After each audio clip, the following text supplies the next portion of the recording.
So I will say this, I'll never forget when Puffy came, it's a sampling, actually Juicy wasn't the first song. I think Jay-Z did one of my songs called Coming of Age. He used it, the sample from a thing I did for a trumpet player named Eddie Henson called Inside You.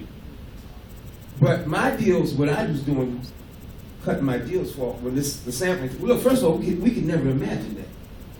How can I imagine being able to sample? There was no mantra for that.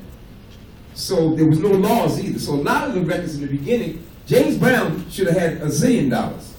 But nobody, you know, it was something, it's like when HBO was first created, nobody knew what cable was. This is like, okay, you're thinking outside the box. So one thing rule I made was, if you get $1, I get 50 cents. So I made 50% on everything that anybody ever sampled on me. And 50% of the people who sampled the sample of the sample of the sample. It's about the business, but the most important thing is it's about your craft. One of the things I yearn for is more and more young people to learn how to play. Sampling is important, but I call it a tool for creativity. It should never be a substitute for it. Because the more information you have, the broader range you have to draw from. And one of the problems that did start to happen was the glorification of mediocrity. I'm very serious about this. Music, as you will see, you know, I'm feeling all this. And I want to end it with this, because I can't talk about sampling because there was a big controversy that happened. I want to clear that up, because Nelson's right here. I was accused of being the dark angel of sampling, like I was tearing it up. All this is not true. Let me tell you what actually happened. That's what I'm going to tell you. That's the song. Y'all remember the song Talking All That Jazz? That was about me. Here's what happened. We were doing a year-end review at KISS FM with Bob Slade. We would do it year-end. Later, he got me, I do it every Sunday now. But we were talking about the things that we were most impressed with. And on the panel, I was on that, Nelson was on the panel, and I said the deepest thing that hit me musically was this song I heard called Bring the Noise.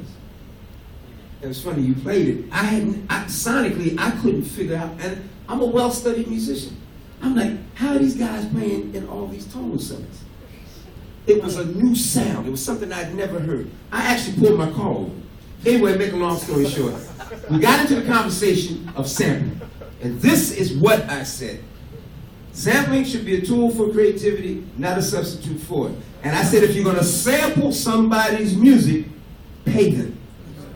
Since my point was, and trust me, most of the cats early on were not getting a dime. I remember Lonnie Liston Smith calling me when he was glad they sampled it. I said, what? You got to get paid, because my thing, it would be just as unfair for me to take Biggie's rap and put it in one of my songs and call it my song. But there was not enough discussion of the business. But anyway, so all of a sudden, I was the guy that was saying I was against sampling. That was not the case. I was a little harsh, because I was kind of out there on a limb, because none of the old heads was talking like that. But I told them, I said, look, I ain't scared of limbs, only saws bother me. But the reason I was pushing it, because I'm saying there is a principle. And you can't pass it on. Look, I'll be out, I'm 65, okay? You gotta pass this on, like you were saying. And that's my whole commitment right now. And I just told him, I haven't been to a seminar in 20-some years. I didn't even know you still had it. But on a serious note, one of the biggest problems is the absence of information from my generation to yours. You see, one of the things I say, if you have all age with no youth, your glass is half full.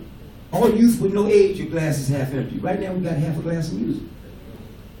We need to make that whole. And I'm just going to say that. I don't want to go long. You know how old people go. They talk too much. I'll be available for anything that y'all doing. Anytime I have a chance to talk to young people, I'm down.